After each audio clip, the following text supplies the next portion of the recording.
नमस्कार दोस्तों।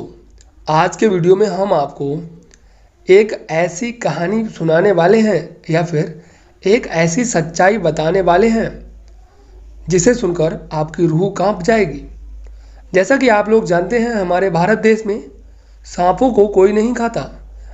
और आप ये भी जानते होंगे कि जैसे चीन है तो ऐसे देशों में सांप को भी खाया जाता है। तो चलिए इस कहानी को स्टार्ट करते हैं। एक गांव जहां हर साल पैदा होते हैं 30 लाख जहरीले सांप। जिस तरह हमारे देश में चिकन और अंडों के लिए मुर्गी फार्मिंग की जाती है, उसी प्रकार चीन के एक गांव जिसिकियाओ में स्नैक फार्मिंग की जाती है। एक अनुमान के मुताबिक इस गांव में साल भर में 30 लाख सांप पैदा होते हैं, जबकि इस गांव की आबादी करीब 1000 है। यानी कि इस गांव में हर एक आदमी पर साल भर में 30,000 सांप पैदा होते हैं।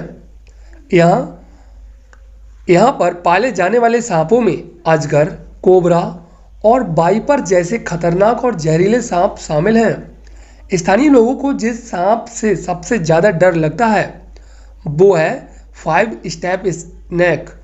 इसका नाम 5 स्टेप रखे जाने के पीछे भी एक दिलचस्प वजह है।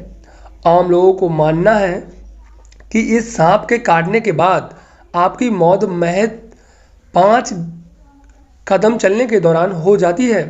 यहाँ पर सांपों की खेती उसके मांस और उनके शरीर के अन्य अंगों के लिए भी की जाती है। सांप का मीट चीन में शौक से खाया जाता है। साथ ही इनके शरीर के अंगों का उपयोग चीनी दवा उद्योग में होता है। आइए चलते हैं इस गांव की सैर पर। इस गांव को पहले मुख्य रूप से हांगझो पर्वत और चाय, जूट तथा कपास के उत्पादन के लिए जाना जाता है, लेकिन अब इसकी पहचान स्नैक फार्मिंग है। इस गांव में स्नैक फार्मिंग की शुरुआत गांव के ही एक किसान यांग होंगचैन ने की थी।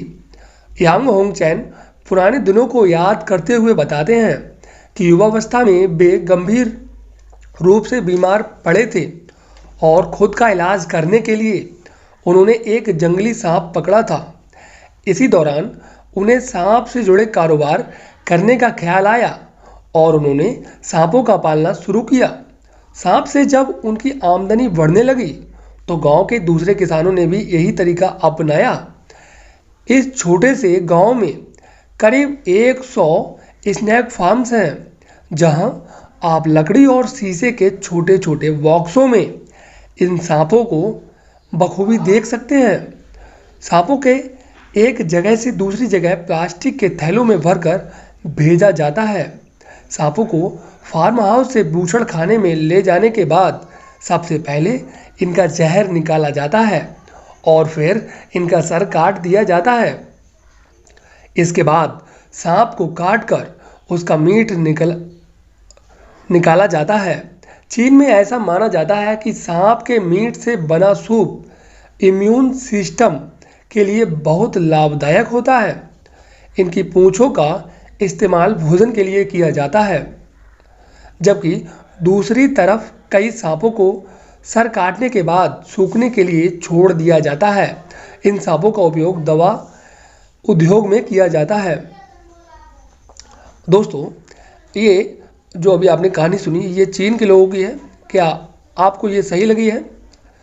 तो आप कमेंट बॉक्स में ज़रूर बताएं। बाकी इस वीडियो को बिना लाइक किए कोई नहीं जाएगा। वीडियो देखने के लिए धन्यवाद। मिलते हैं ऐसे ही अगले वीडियो में।